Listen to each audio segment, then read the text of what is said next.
The Sisters of St. Benedict were an essential part of the Sacred Heart Centennial celebration because they were the people who provided the education to the kids for all of those years. So for all of my teachers, Sister Emily, Sister Rochelle, Sister Lucille, Mrs. Taylor, Sister Helen, twice. Do you remember her tuning harmonica and the green little pump organ? Do you remember practicing for First Communion? Jennifer! Yeah! Incense, incense! Sister Cashmere, who taught me that there was a difference between a picture and a picture. One was Sandy Koufax, and the other you looked out from. Sister Gerard, Sister Bede, and poor Sister Adley had the boys twice. Who can ever forget Sister Bernarda?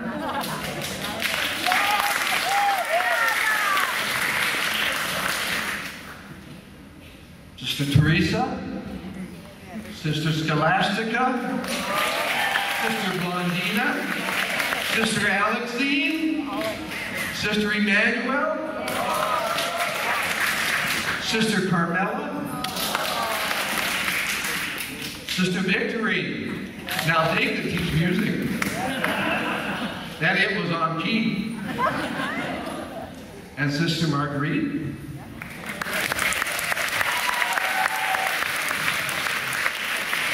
To all of them I say, all of the things that I did that drove you crazy, I'm sorry. It is my contrition. To all of the things that I suffered from Sister Bernarda and Sister Helen, it wasn't me, it was the class behind me. I remember the jokes about smoking in the bathroom. I never once remembered smoking in the bathroom. Usually I kind of went brain dead after I had a cigarette.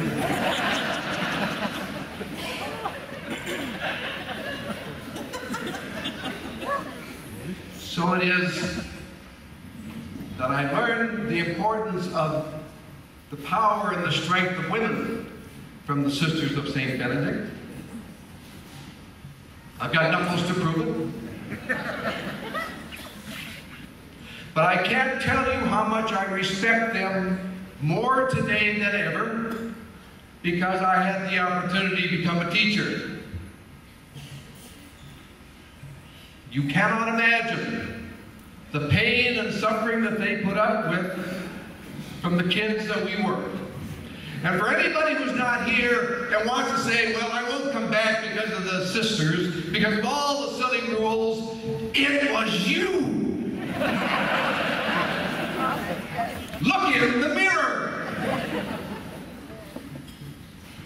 We owe an absolute debt of gratitude to the Sisters of Mount St. Benedict, and we have with us this evening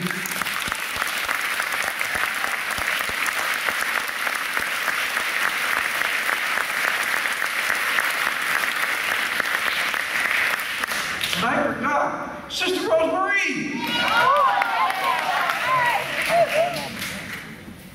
We have with us this evening somebody to represent and speak a little bit about the perspective from the Sisters of Mount St. Benedict, from East Grand Forks, class of 45, principal at Sacred Heart from 1968 to 1979. Please, a warm welcome for Sister Mary Jean Gust.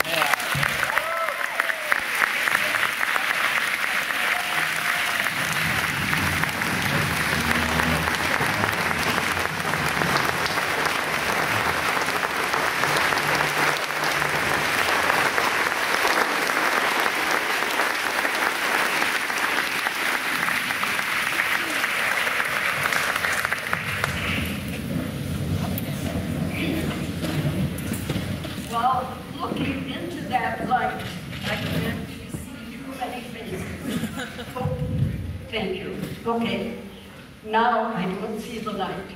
Oh, I do again. Anyway, when I first walked into here and I saw that big plaque, 1912, I remembered walking into Sacred Heart High School, the old building, in 1941. Anyway, as I start talking about the contributions of our sisters, I have to go back to the sisters from Duluth, because they were the first ones who began Catholic education here in East Grand Forks. If I sound a little nervous, I am a little nervous, okay?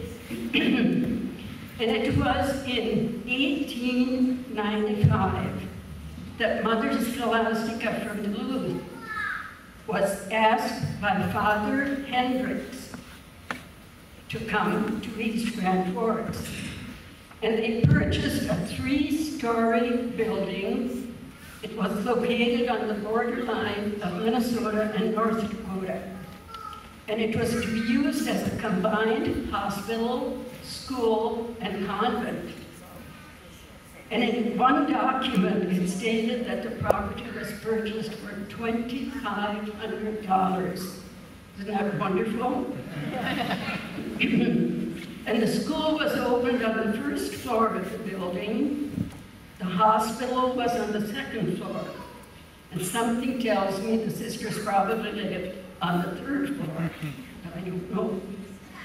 Then the building was sold in 1899, and the proceeds went to the hospital in Bemidji, where the Benedictines also had a hospital.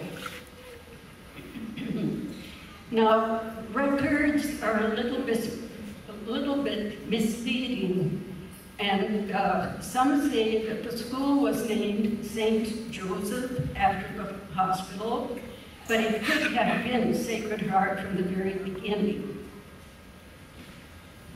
I don't know if I'll go into all of this that I have written here, but the parish church was completed in 1894, and it was destroyed by fire.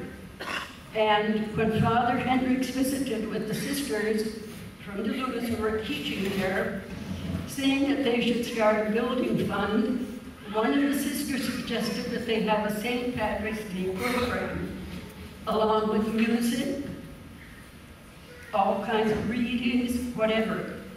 And so the sisters prepared a program of choruses, fancy drills, short plays, individual readings, and other features so that every pupil in the school could have a part. Now, I don't know how many students there were.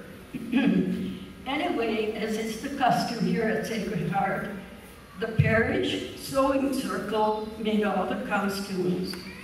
The pastor had all of the tickets printed free of charge, and the men in the parish sold them.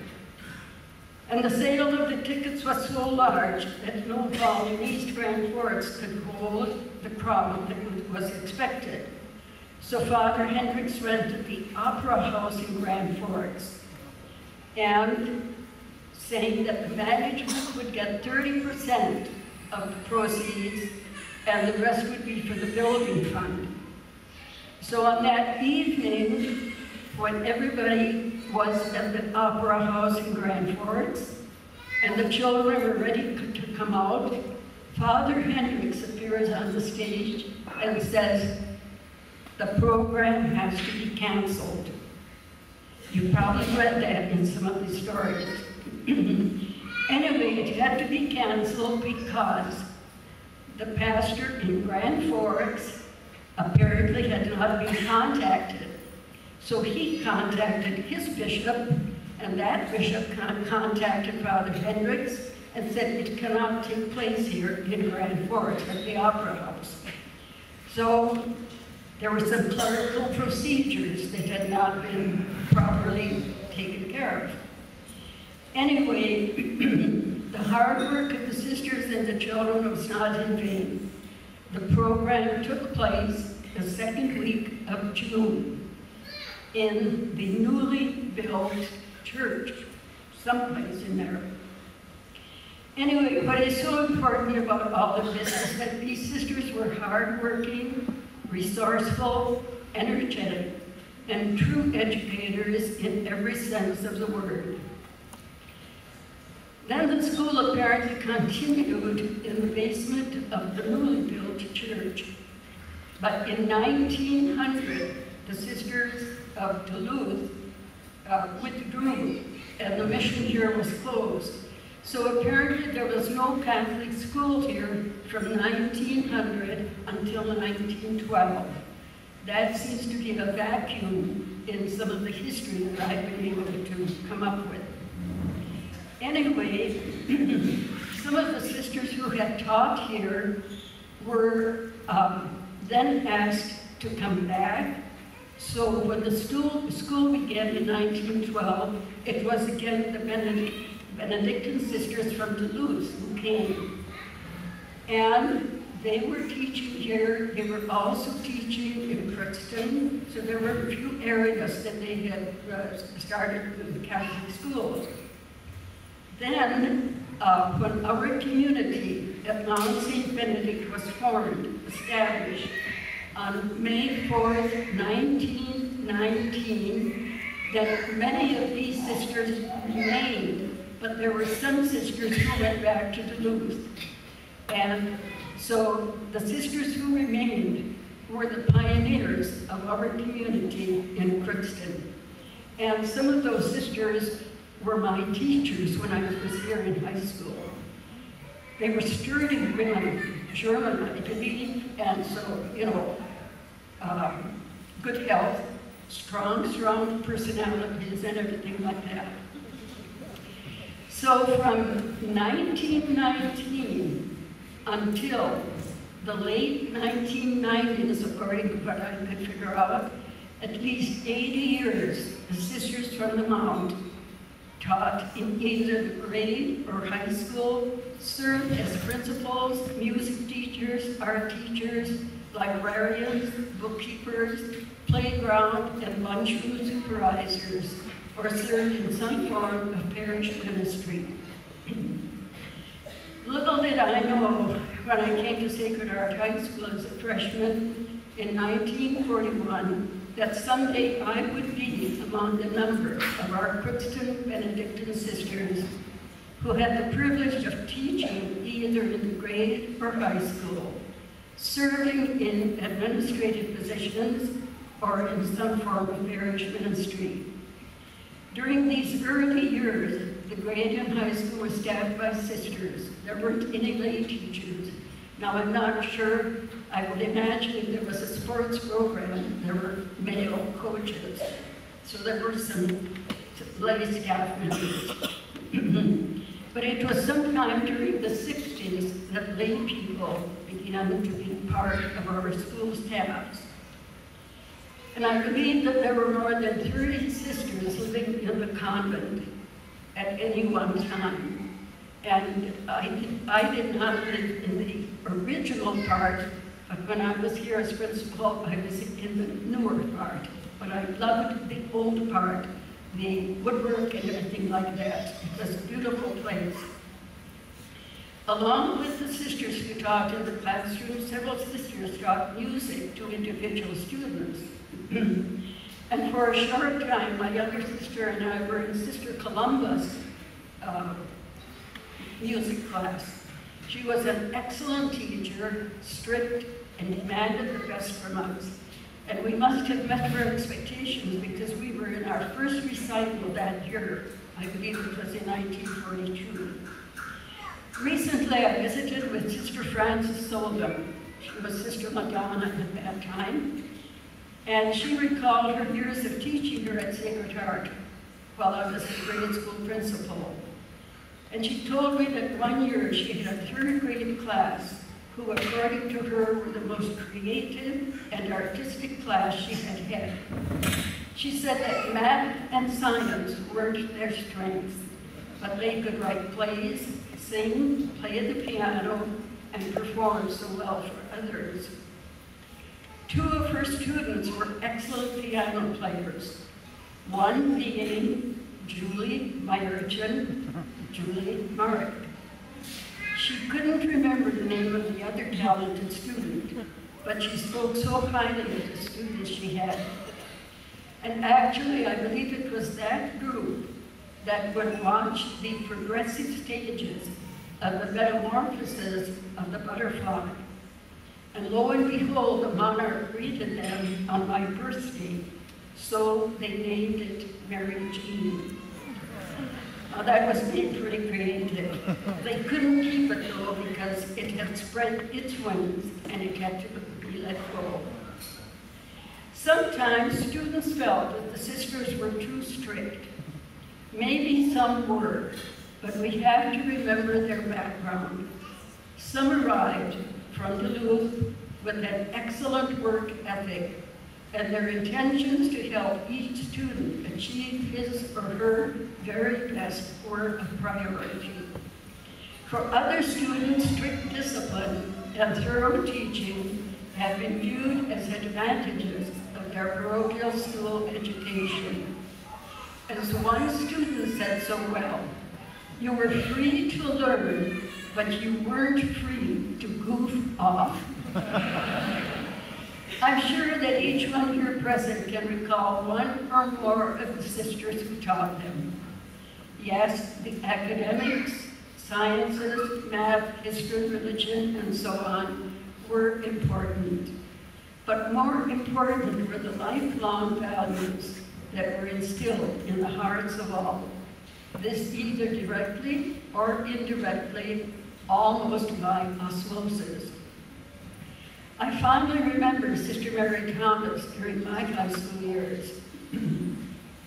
She had a great influence on my life during those days, and when I was in various educational assignments as a community member, she continued to encourage and support me.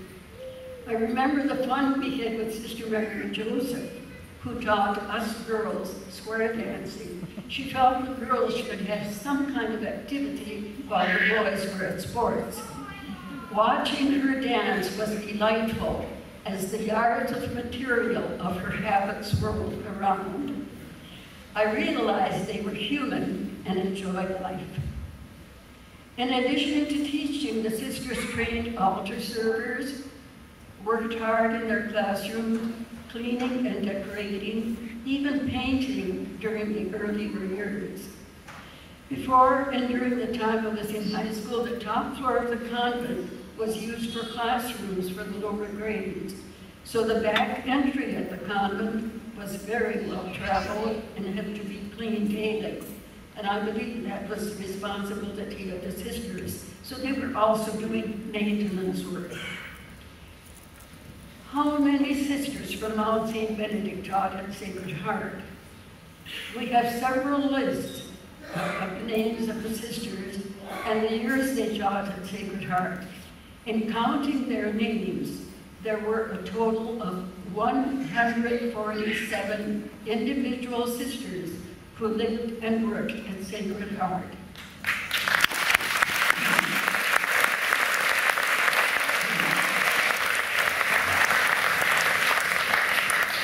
Now, at one time, when I entered, we were pretty close to 300 sisters.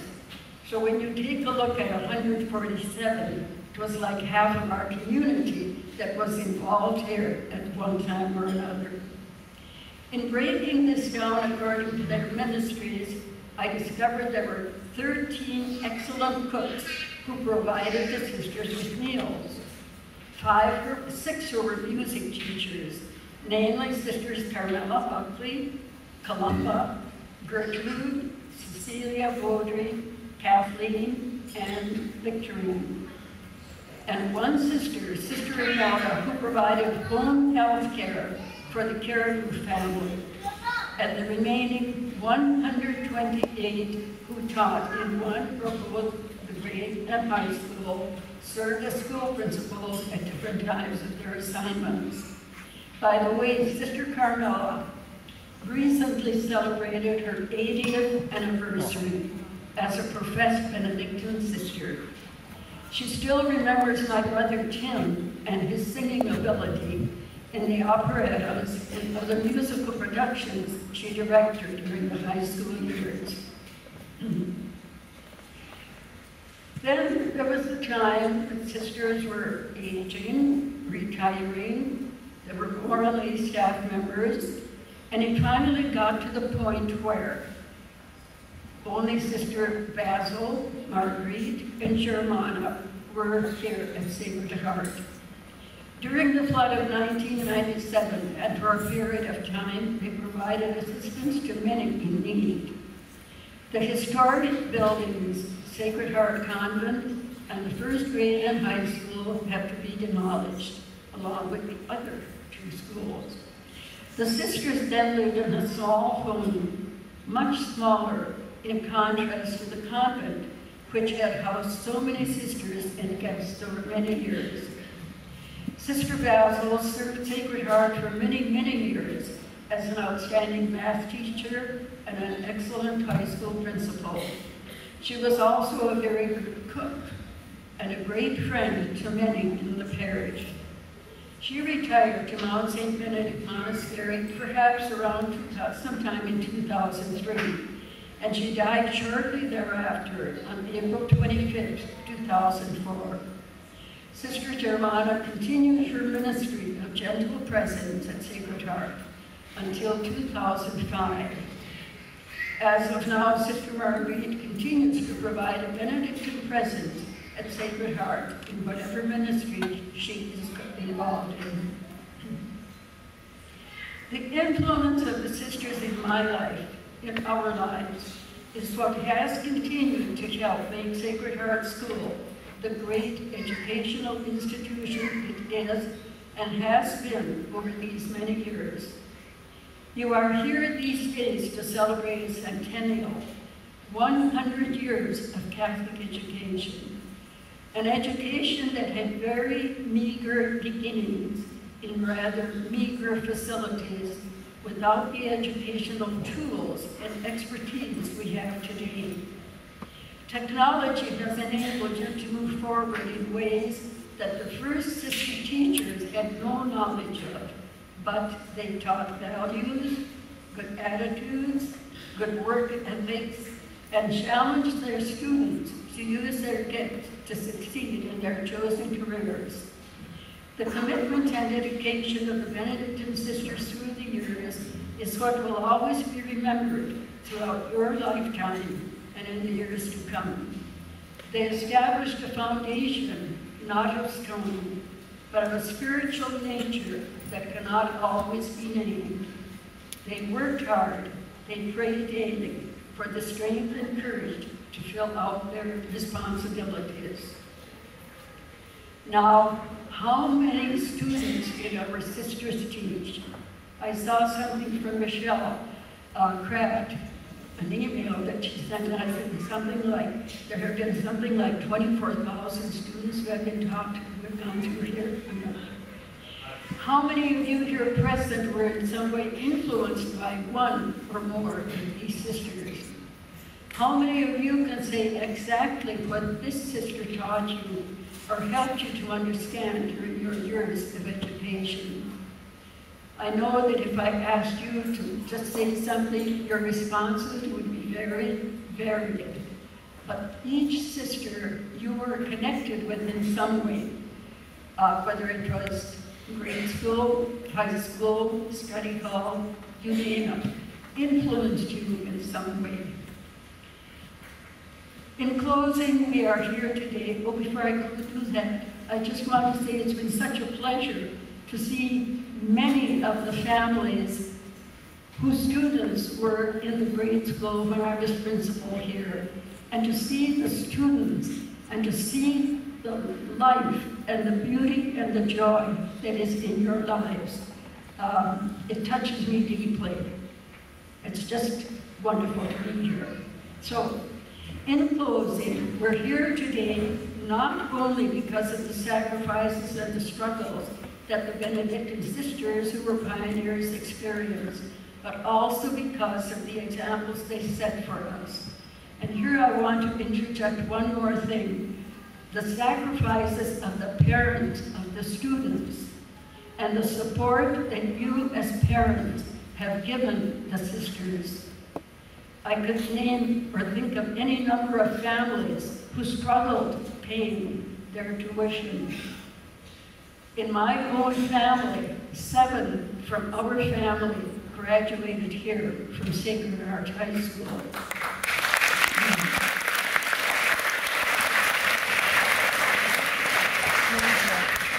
And 3 of my brothers have died who graduated from here.